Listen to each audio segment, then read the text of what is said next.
రాష్ట్రంలో వచ్చినటువంటి టైటిలింగ్ దీని మీద కొంతమంది వ్యక్తులు, ప్రభుత్వాన్ని నడుపుతున్నటువంటి మంత్రులు, ప్రభుత్వ అధినేతలు కూడా కొన్నిసార్లు కన్ఫ్యూజన్ క్రియేట్ చేస్తున్నారు. ఇలాంటి సందర్భంలో నేను కొన్ని విషయాలు చెప్పాల్సిన అవసరం ఉందని భావిస్తూనే ఈరోజు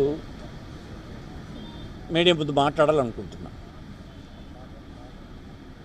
ఇలాంటి కన్ఫ్యూజన్ ఉన్నటువంటి వాళ్ళకి, కన్ఫ్యూజన్ క్రియేట్ చేస్తున్న వాళ్ళకి అడుగుతున్నది ఏంటంటే, టైటిలింగ్ యాక్ట్ అనేది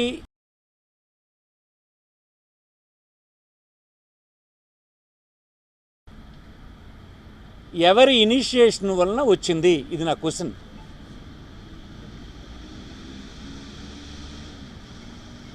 దేశంలో 1989 నుంచి ఒక అధ్యయనం జరుగుతుంది.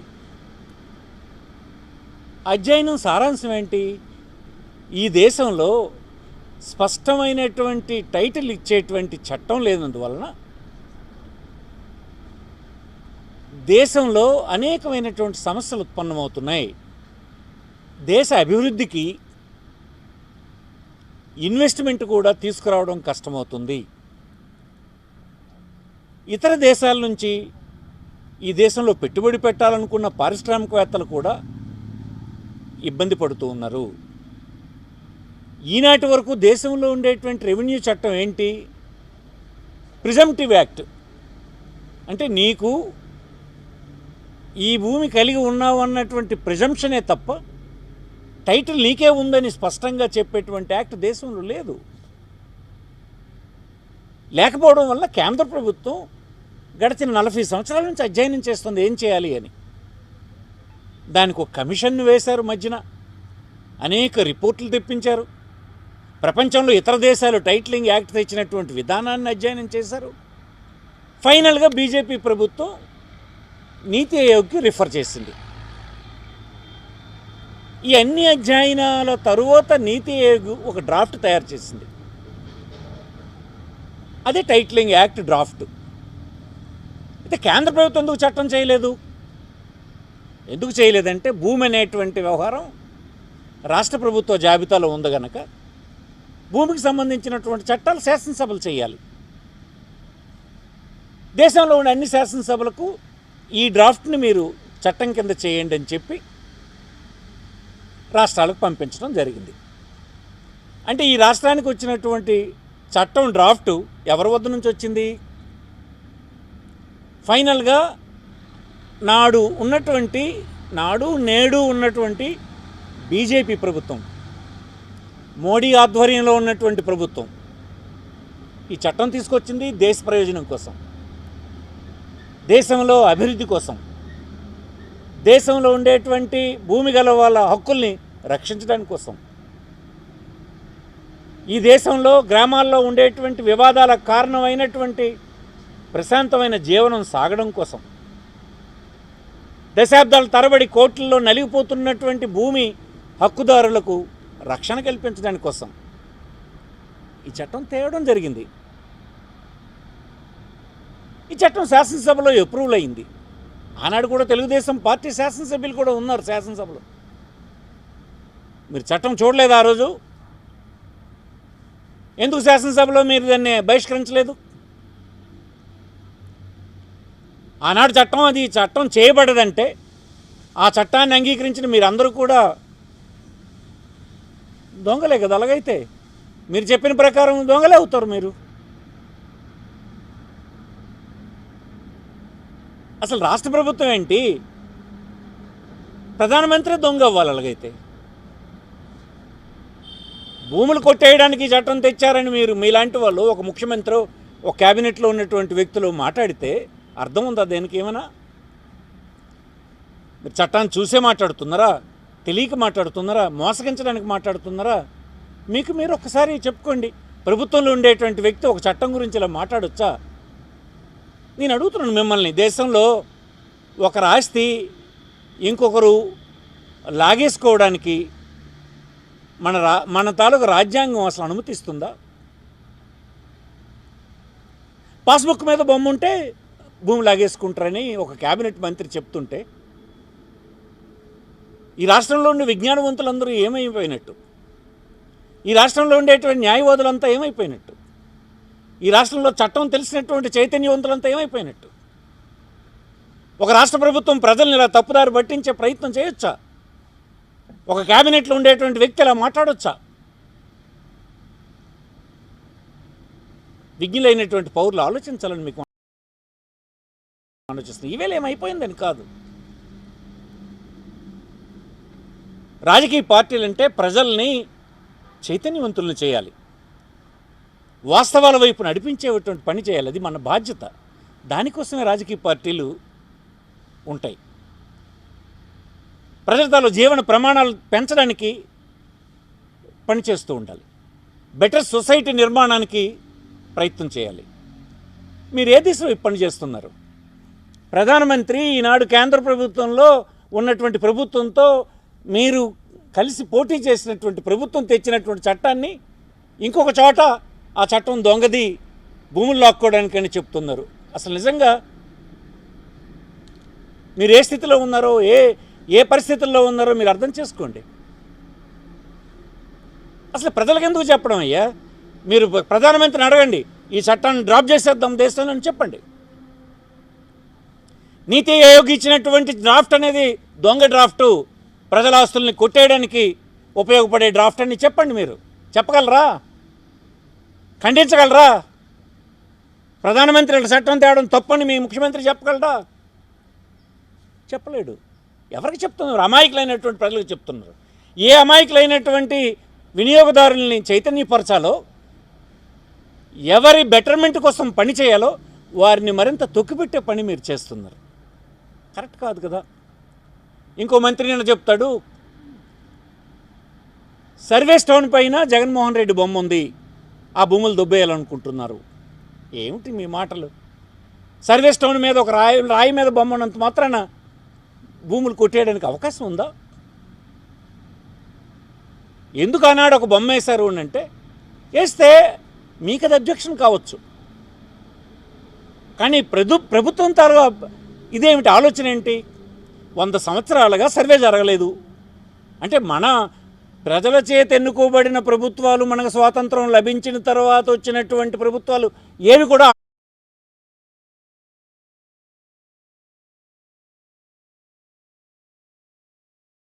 ఆంధ్రప్రదేశ్లో సమగ్రమైనటువంటి సర్వే చేయలేదు. మన దగ్గర ఉన్న రికార్డ్స్ అన్నీ బ్రిటిష్ వారు చేసినటువంటి రికార్డ్సే ఉన్నాయి. సర్వే అనేది చాలా కాంప్లికేటెడ్ ఇష్యూ కనుక, చాలా సుదీర్ఘమైన కాలం వెచ్చించాలి కనుక, ధనాన్ని పెట్టుబడి పెట్టాలి కనుక, ఒక మంచి టెక్నాలజీని అడాప్ట్ చేసుకోవాలి కనుక బహుశా చేయలేకపోవచ్చు. అన్ని ప్రభుత్వాలు వైఫల్యించారు. మీరు కూడా అప్పటికి 4 సార్లు 5 సార్లు తెలుగుదేశం ప్రభుత్వం కూడా మీరు కూడా చేయలేకపోయినారు. ఈనాడు సక్సెస్ఫుల్గా ఒక సర్వే రాష్ట్రంలో చేసే అవకాశం వచ్చింది. సర్వే అంటే ఏంటి? Records updation, revenue records updation. ముత్తాతల నుంచి ఉన్నటువంటి భూముల్ని ఎవరున్నారు, ఏమున్నారు, ఎవరికి చెందింది, దాని హద్దులు ఏంటి, ఇవన్నీ నమోదు చేసేదే కదా సర్వే. ఆ సర్వే చేసినప్పుడు ఇంతకాలంగా ప్రైవేటు వ్యక్తులు వేసినవి, బ్రిటిషర్స్ వేసినటువంటి రాళ్ళు రకరకాలు ఉన్నాయి. వైఎస్ జగన్మోహన్ రెడ్డి కాలంలో చేసినటువంటి సర్వే రాయి ఎక్కడుంది, అదే లేటెస్ట్ సర్వే అని తర్వాత తరం వాళ్ళు అనుకోవటానికి ఆ బొమ్మ వేసి పెట్టాము. జగన్మోహన్ రెడ్డి బొమ్మ ఉన్నదని రాజకీయ ప్రత్యర్థులుగా మీరు దానికి బాధపడచ్చు. ఆ బొమ్మ ఉన్నంత మాత్రాన భూమి ఇంకొకరికి ట్రాన్స్ఫర్ అయిపోతుందా? ఎవరైనా చెప్పండి. మీరు ధైర్యంగా ప్రెస్ ముందుకు వచ్చి చెప్పండి. ఈ చట్టం చెప్తుంది బొమ్మ ఉంటే ఆ బొమ్మ ఉన్నోడికి వెళ్ళిపోతుంది అని. పాస్బుక్ మీద ఎవడ బొమ్మ ఉంటే ఆ బొమ్మ ఉన్నోడికి భూమి వెళ్ళిపోతుందని మీరు చెప్పండి. ఇలాంటి దిగజారుడు మాటలు తప్పని నేను మనవి చేస్తున్నాను. తప్పే కాదు, మనం ఉన్నది రాజకీయ పార్టీల్లో పనిచేస్తున్న మనం ఉన్నది ప్రభుత్వాల్లో ఉన్నది ప్రజల్ని వాస్తవాల వైపు నడిపించేటువంటి బాధ్యత మనకి ఇమిడి ఉంది రాజ్యాంగబద్ధంగా. ప్రజల తాలూ జీవన ప్రమాణాలని, వారి తాలూగా స్టేటస్ని పెంచడానికి పని చేయవలసిన అవసరం ఉంది. చైతన్యవంతుల్ని చేయవలసినటువంటి అవసరం ఉంది. సత్యం వైపు నడిపించవలసిన అవసరం ఉంది. మీరేంటండి ఇలాగా అసత్యం వైపు నడిపించి అసత్యాలు చెప్పి రాజకీయ పార్టీ అనే దానికి పరువు తీసేస్తున్నారు మీరు. ఇలాగైనా ఉంటాయి రాజకీయ పార్టీలు కొంతమందిని అనుకుంటారు కదా ఈ రాష్ట్రంలో. ఇది కరెక్ట్ కాదు. ఇవి మానుకోవాలని మనం చేస్తున్నాం. ఇది చూస్తే ఒక విధంగా చీదరింపు వస్తుంది. తెలిసినటువంటి పౌరులకి మీరు ఇలాంటి మాటలు మాట్లాడినప్పుడు చిచి ఇంత దిగజారుడు, ఇంత నీతి లేని, ఇంత అధ్వాన్నమైనటువంటి స్థితిలో మన రాజకీయ పార్టీలు ఉన్నాయా అని అనుకోవాల్సినటువంటి అవసరం వస్తుంది. దయచేసి మానుకోవాలని నేను మనం చేస్తున్నాను. టైటిలింగ్ యాక్ట్కి సంబంధించి ఇంకొకసారి నేను పూర్తి డీటెయిల్డ్ మరొకసారి నిన్నే ముఖ్యమంత్రి గారు, మాజీ ముఖ్యమంత్రి గారు జగన్మోహన్ రెడ్డి గారు చాలా డీటెయిల్స్ చెప్పారు. ఇంకా అవసరమైతే నేను చెప్తాను. టైటిలింగ్ యాక్ట్లో ఉన్నటువంటి ఎవ్రీ సెక్షన్ ఏం చెప్తుంది, ఎన్ని రకాల అప్పిలేట్ అథారిటీస్ ఉన్నాయి, ఎన్ని రకాల న్యాయ వ్యవస్థలు ఉన్నాయి, ఎవరు చెప్తుండ్రండి మీకు? రెవెన్యూ అధికారులతో అయిపోయింది, వాళ్ళకి ఇష్టం వచ్చినట్టు రెవెన్యూ అధికారులని పెట్టి రాయించేస్తారని. అలా ఎక్కడ జరగదు. ఏ చట్టం ఉన్నా కింద స్థాయిలో రెవెన్యూ అధికారులే చూస్తారు. మీరుండొచ్చు, మేముండొచ్చు, రేపు ఇంకొకరు రావచ్చు. ఇంతకుముందు ఉన్నటువంటి వాళ్ళు కానీ ఎవరు చూసినా రెవెన్యూ అధికారులే చూశారు.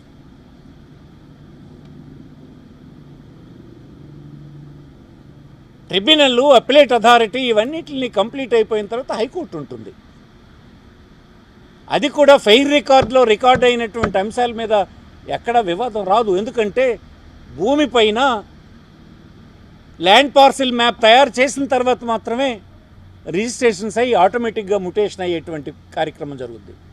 ఇప్పుడు అవన్నీ మీరు అనుసరిస్తున్నారు కదా, మీరే చేస్తున్నారు. అవన్నీ మేము తెచ్చినటువంటి విధానాలని, మేము అమలు చేసిన విధానాలని మీరు కొనసాగిస్తూనే మీకు చెల్లడం లేదు కనుక అవన్నీ మేము తెచ్చామని అబద్ధాలు మాట్లాడిస్తున్నారు.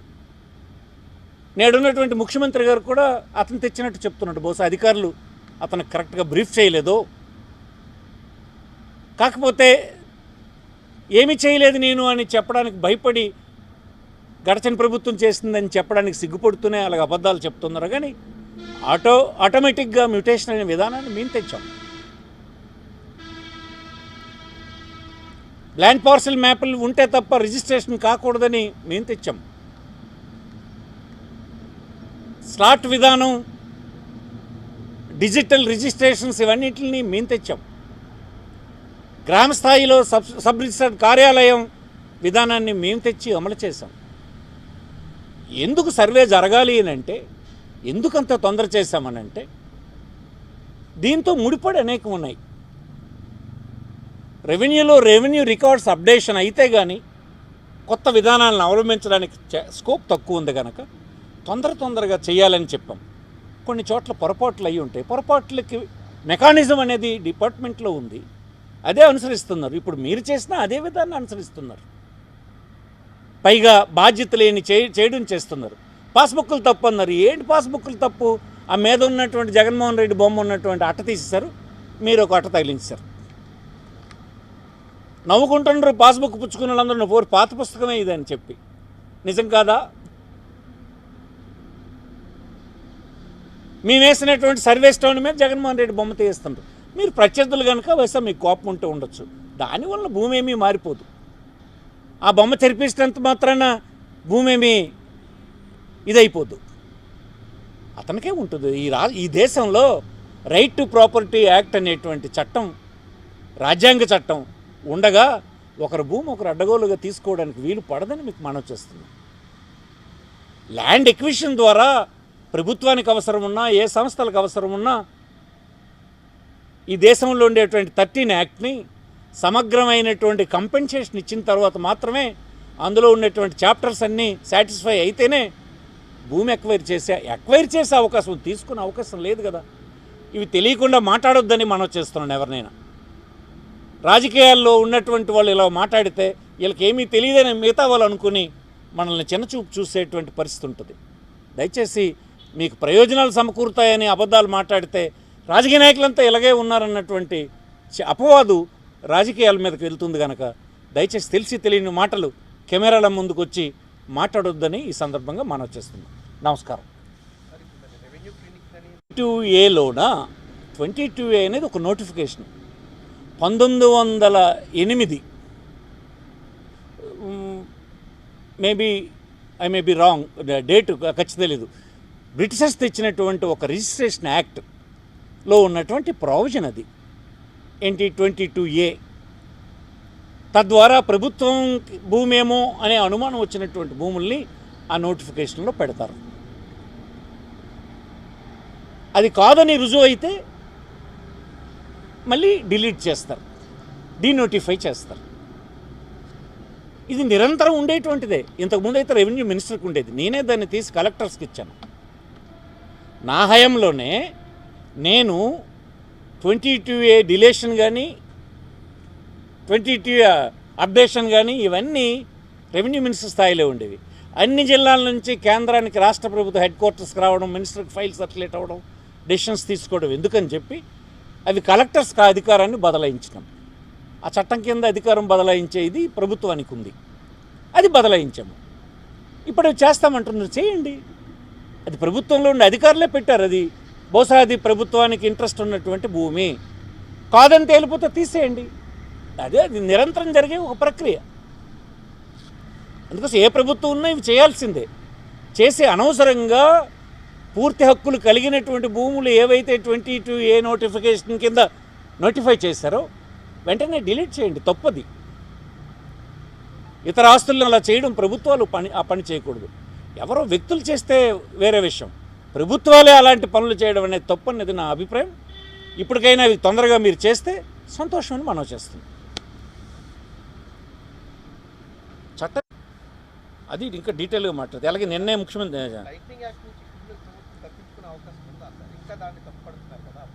ఎందుకు చెప్తున్నా, అది నవ్వుతారు. దానివల్లే పాలిటీషియన్స్కి ఏం తెలియదన్న భావన వచ్చేస్తుంది బయట. ఆ డ్రాఫ్ట్ ఎవరు తయారు చేశారు? కేంద్ర ప్రభుత్వం తయారు చేసింది. ఎందుకు చేసింది?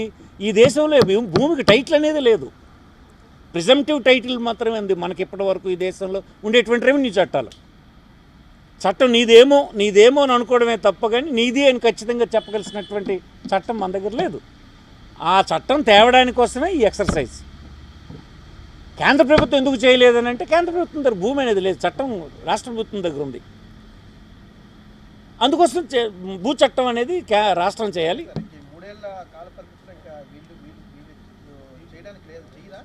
నేను అది చెప్పాలి, బీజేపీకి చెప్పాలి వాళ్ళది. ఈ డ్రాఫ్ట్ తయారు చేసినటువంటి మీరు జత కట్టినటువంటి బీజేపీ ప్రభుత్వం ఏదైతే నేడు ఉందో కేంద్రంలో, వాళ్ళకి చెప్పాలి ఈ చట్టాన్ని మీరు దొంగ చట్టాన్ని తెచ్చారనే దమ్ముంటే చెప్పాలి. లేదు ఈ చట్టాన్ని మార్చండి అనైనా చెప్పాలి. రాష్ట్రంలో మాట్లాడినందువల్ల ప్రయోజనం ఏంటంటే, నేను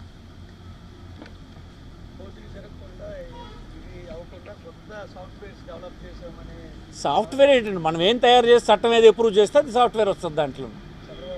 అదే ఏమి అది ఒట్టి బండి బోకు మాటలు ఇవన్నీ.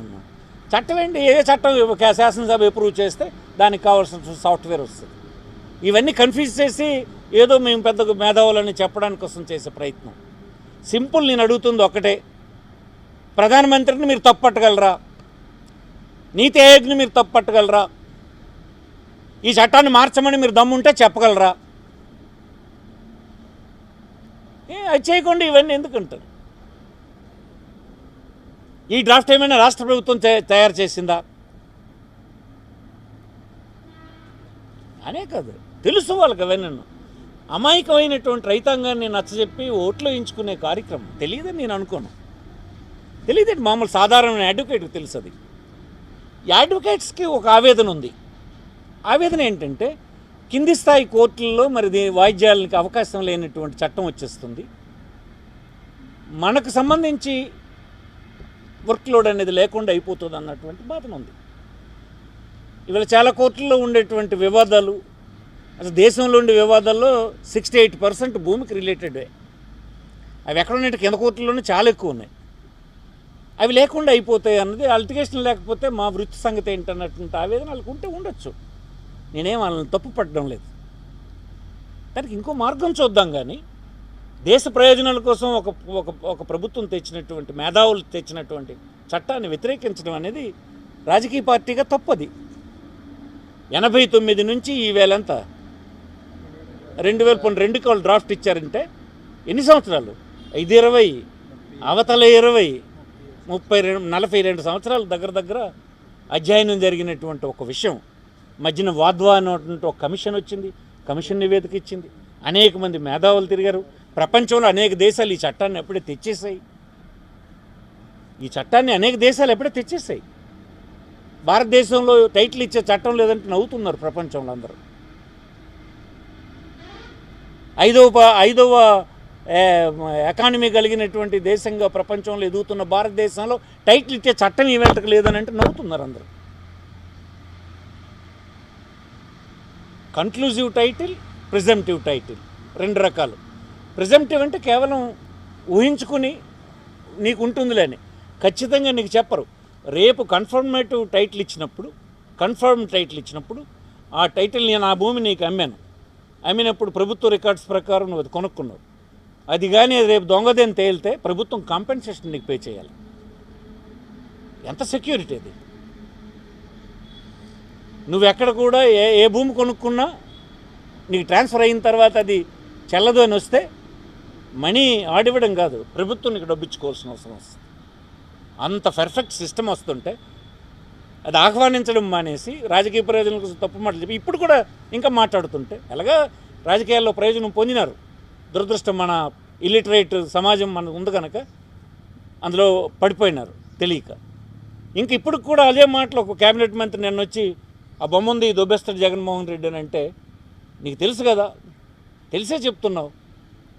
కానీ మాలాంటి వాళ్ళు ఏమనుకుంటున్నాయి, వీళ్ళు క్యాబినెట్లో ఉండగలిసిన వాళ్ళైనా క్యాబినెట్లో ఉండొచ్చా వీళ్ళని అనిపిస్తుంది.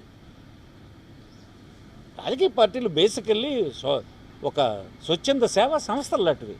ప్రజల్ని చైతన్యవంతులు చేయాలి తప్ప అయోమయంగా పెట్టడం, వాళ్ళ ఇగ్నోరెన్స్ని క్యాష్ చేసుకోవడం, వాళ్ళ బెటర్మెంట్ కోసం చేయాల్సినటువంటి పనుల్ని మానేసి వారిని గోతిలో తోయడం, ఇదంతా రాజకీయ పార్టీలు చేయాల్సినటువంటి పని కాదు.